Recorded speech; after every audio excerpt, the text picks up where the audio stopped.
La Ley de Transparencia ya vino en su artículo 8 a decir, con independencia de lo que sea, las encomiendas o los encargos propios también tienen que ser objeto de publicidad.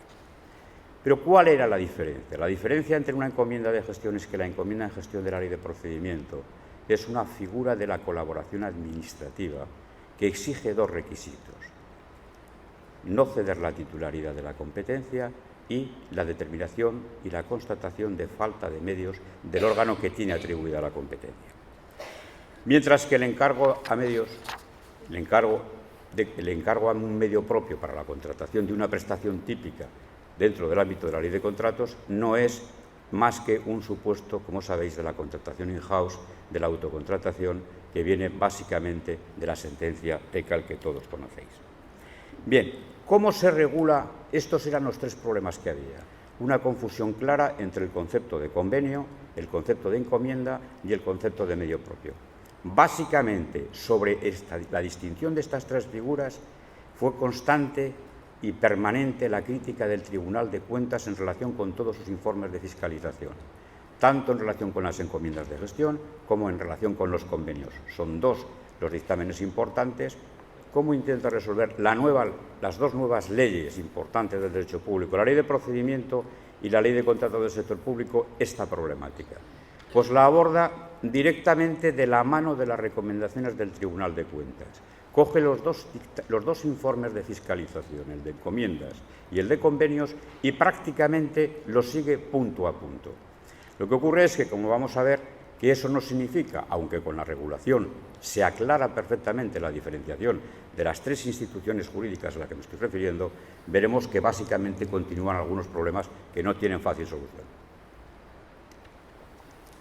En relación con las encomiendas aparecen reguladas ahora de gestión y aparecen reguladas en el artículo 11 de la Ley de Régimen Jurídico. Este concepto del artículo 11 básicamente es el mismo concepto que el del artículo 15 de la Ley de Régimen Jurídico de la Ley 30, pero tiene dos matices claros y contundentes. En primer lugar, no se puede llamar encomienda o no se puede articular a través de una encomienda a una actuación que sea un encargo a medio propio que esté amparado por la legislación de contratos. Se excluye de forma tajante y positiva. Para esto, la propia Ley 40 te remite al artículo 86 de su propio texto, que es el que va a regular los medios propios. De manera que define la encomienda de gestión en un sentido positivo, tal y como lo hemos entendido siempre, es decir, la encomienda será la actuación de carácter material que encarga a una entidad o un organismo de derecho público a otro en el ámbito de su competencia y a continuación sí, pero distinto de un contrato, con lo cual la terminología con la que nos hemos venido referidos se ha terminado. No se puede llamar nunca al encargo a un medio propio encomienda de gestión. A continuación, hay una especie de clarificación de alguna cuestión que había surgido algún problema en la aplicación práctica. Concretamente, se introduce como novedad que en el supuesto de la encomienda de gestión el encomendado es el responsable de tratamientos a los efectos de la Ley de Protección de Datos, que no hace más que recoger la doctrina que sentó una sentencia de la Audiencia Nacional en relación con uno de estos problemas que se habían planteado. Y además de eso, en relación con la propia encomienda de gestión, se incluye una serie de matices en relación con su publicación, que simplemente lo que hacen es aclarar el boletín en el que deberá publicarse en función del tipo de administración que sea. Pero fijaros que cuando además realiza la precisión de la distinción entre la encomienda de gestión dentro de cada ámbito, distinguiendo que según a quien se haga, si es de la propia administración, será a través del instrumento que proceda, y cuando sea a través entre administraciones se realizará a través de la figura del convenio, que se recoge de una manera clara y precisa. En segundo lugar, los encargos a medios propios. El artículo 86 es el que regula los encargos a medios propios y, como os comentaba antes, siguiendo claramente el informe de fiscalización de 30 de abril de 2015 del Tribunal de Cuentas. Y aquí esa especie de seguimiento de la doctrina del Tribunal de Cuentas hace que en la práctica muchos de nosotros tengamos cierto desconcierto en la forma que se regula la justificación y, sobre todo, la justificación y el papel que tienen los servicios jurídicos, especialmente los interventores, en relación con el tema de los medios. Pero fijaros cómo se regula. Se aborda en el artículo 86.2 el encargo a los medios propios, es decir, el encargo a un órgano que va a realizar una prestación de carácter contractual de la siguiente forma. En primer lugar, se tiene que dar alguna de estas circunstancias: que sea una opción más eficiente que la contratación pública.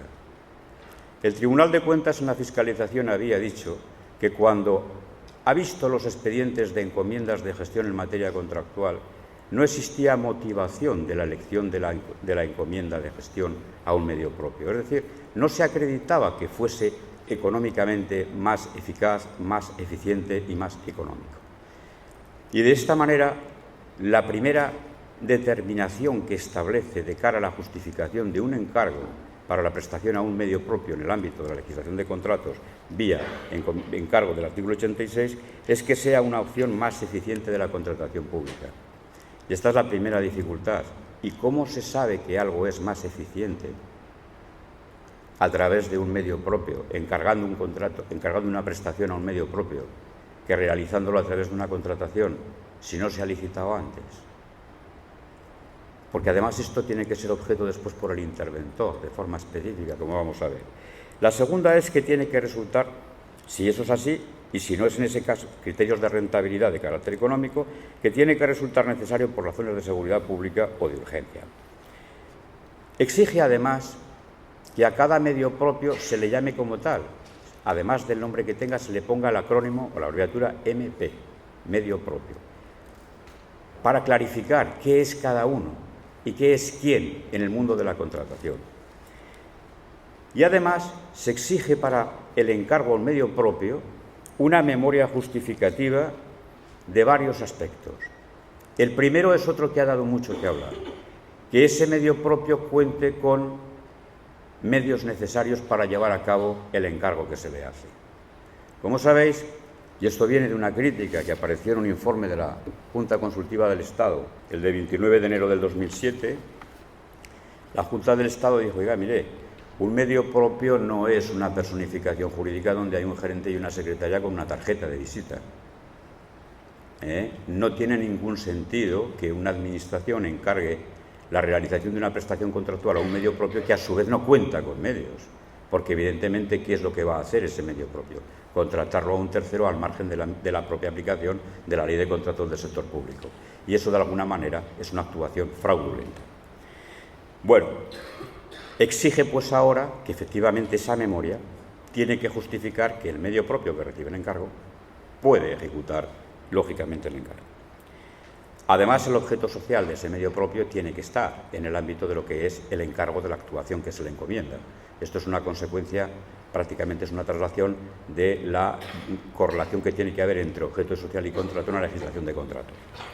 Y además, y es aquí donde viene el tema clave, se exige, aparte de esta memoria justificativa, que sea objeto de un informe del interventor en relación con que estos datos se dan, la eficiencia, la eficacia y, lógicamente, los criterios de rentabilidad económica que justifican el encargo.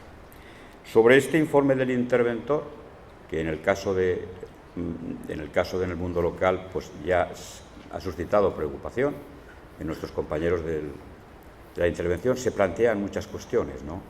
Primero, lo que os comentaba antes: ¿hasta qué punto es posible, con criterios de rentabilidad económica, comparar la eficacia o eficiencia de la prestación por un medio propio de una prestación contractual en relación con la posible contratación externa si antes no se ha licitado? Se plantea también cuál es el carácter de este informe. Es evidente que este informe no es un informe de fiscalización, no es un informe que venga dentro de sus obligaciones de fiscalización, es un informe al margen de su función fiscalizadora. Se plantea también cuál es el carácter de este informe. ¿Este informe es vinculante o simplemente es preceptivo? Yo creo que simplemente es preceptivo.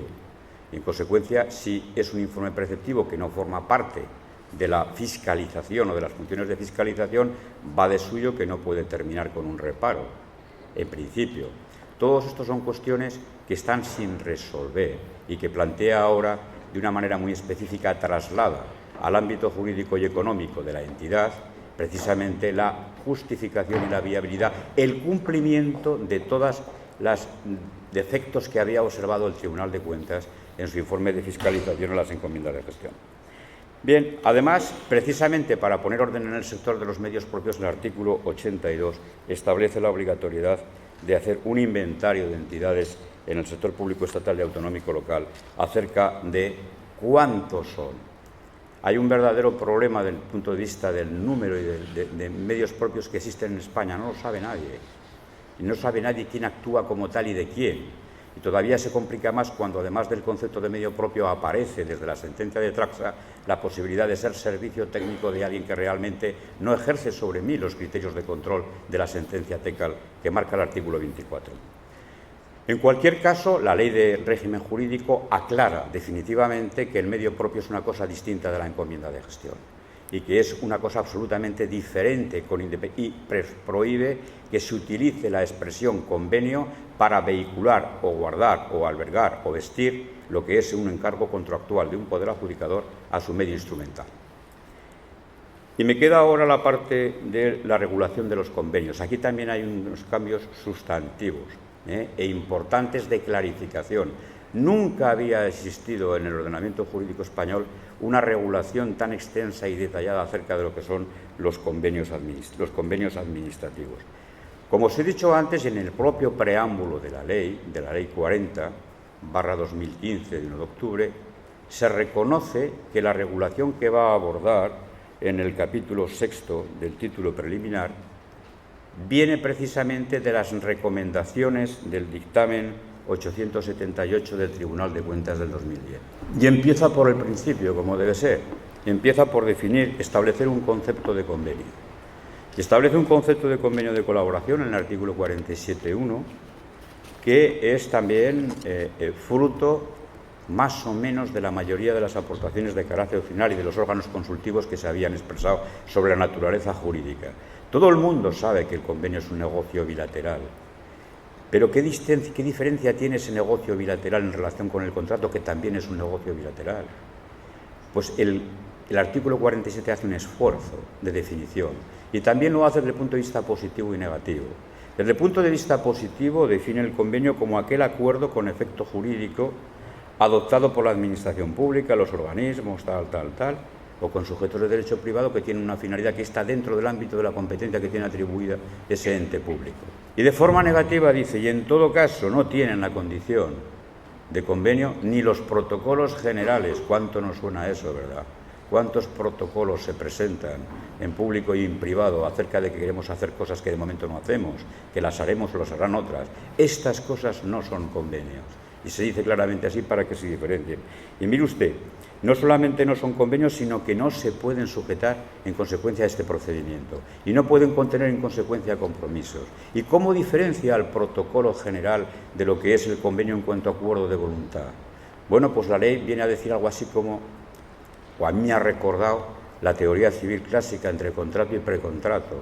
El convenio sería lo que el contrato, y el protocolo general o acuerdo de intenciones sería lo que el precontrato, la voluntad de hacer un contrato en su momento, pero que de momento no me vincula y en consecuencia su incumplimiento no otorga una acción de reclamación del contenido porque no hay ninguna obligación que exigir. Esta es un poco la figura en la que se mueve. Y además de todo eso va detallando y excluye también los convenios, dice, y en todo caso un convenio nunca puede albergar un contrato. Que quede claro, el contrato se tendrá que ir al texto refundido de la ley de contratos, se tendrá que ir, no se puede albergar nunca a través de un convenio ninguna prestación de carácter contractual típica. Y también lo diferencia de algo que también nos ocasionaba problemas. Y este tipo de convenios, el régimen jurídico que yo establezco, no lo extiendo ¿a qué? A ese tipo de convenios que utilizamos con frecuencia para finalizar procedimientos conflictivos, aquellos procedimientos que se nos complican. Por ejemplo, ¿cuántas veces no hemos finalizado un procedimiento administrativo de carácter expropiatorio o un procedimiento administrativo de responsabilidad patrimonial con un convenio? Pues este tipo de convenios, como supone ya un tránsito por el procedimiento administrativo, como supone ya una situación y una posición de cada una de las voluntades que allí se expresan, uno en función del ejercicio de una titularidad o competencia administrativa y otro en función de haber sido objeto de la aplicación del régimen jurídico de una materia en la que ha intervenido, estos tampoco están en el ámbito de la regulación que hace de los convenios administrativos y expresamente los excluye así, y este tipo de procedimiento de convenio que termina de terminación o resolución convencional de un procedimiento se remite a la Ley de Procedimiento Administrativo, a la Ley 39, que tiene un apartado específicamente regulado a ello. Se establecen también las distintas clases de convenios para que no hay un intento de normalizar la situación y decir, oiga, mire usted tiene que estar en una de estas tres tipologías de convenio. No tiene por qué existir nada más, porque esto es lo que obedece realmente a la suma de dos voluntades que transitan por una voluntad del fino ejercicio de una competencia de colaboración mutua. Y así establece los convenios interadministrativos de toda la vida, que son los de la colaboración y cooperación administrativa, establece los interadministrativos y finalmente regula lo que son los convenios del derecho privado. Y a partir de aquí entra a regular el régimen jurídico del convenio con precisión y con cierta valentía. ¿Y para ello qué hace? Sigue de alguna manera el íter, el paradigma de la propia regulación de lo que es un contrato o de lo que es un negocio bilateral en general. Y va desmenuzando cómo de la voluntad que surge del convenio no solamente es la constitutiva del propio convenio, sino también de los efectos jurídicos y de la determinación de su control y su exigencia. Y entonces se comienza con sus requisitos de validez y de eficacia de los convenios. ¿Y cuál es el primer requisito de validez? La competencia, que lo haga quien realmente la tiene atribuida. Fijaros en la competencia, en el caso nuestro, ¿quién es el competente? El alcalde. Excepcionalmente, ¿cuándo será el pleno? En los que señala la ley, convenios de fusión de municipios, convenios de carácter, los convenios de delegación de competencias, que remite, cuando haya un convenio de delegación de competencias, hay que ir al 27 de la Ley de Bases de Régimen Local y al 57, que dice que tiene que contener una cláusula, si es una delegación de competencias, del asunto económico, con una cláusula que garantice la financiación. Por eso aventuro que no se firmarán muchos convenios de esa naturaleza. Y seguidamente va estableciendo paso a paso, siguiendo la tipología de la regulación o el régimen jurídico del contrato, el propio contenido que tiene que tener el convenio, hasta el extremo de que diseña el artículo 49, regula literalmente, es un guión de la forma en que se tiene que abordar la redacción material del contrato. Y además hace algo importantísimo, tiene que estar sometido y sujeto a la legislación de carácter presupuestario en cuanto tenga compromisos financieros. Y además, en el caso del Estado, tiene que estar inscrito, y la inscripción del convenio necesariamente se convierte en un elemento constitutivo de su eficacia y de su validez. Si no está inscrito, no existe. Y regula y aborda dos cuestiones, y con esto termino, básicas. La primera, el plazo del convenio. Obligatoriamente habrá que poner un plazo al convenio. ¿Cuántos convenios conocemos sin plazo?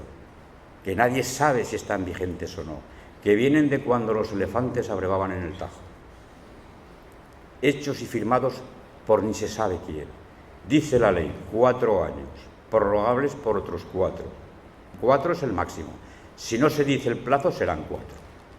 Y luego regula también la posibilidad de otro supuesto que anda siempre también suelto. ¿Quién controla y ejecuta el contrato, el convenio? ¿Qué mecanismo? Aquí se establece una libertad de configuración del órgano de control del cumplimiento y de ejecución del contrato. Y finalmente regula las causas de resolución, al modo también de las cláusulas de resolución contractual, y establece también cómo se entra el convenio en fase de liquidación.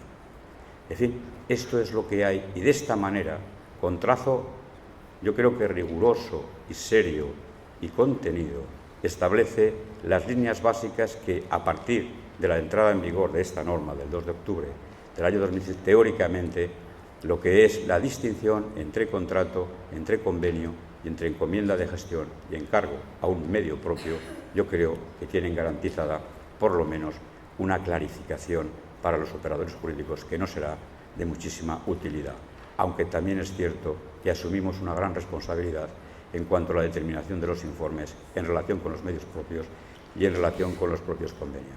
Muchas gracias.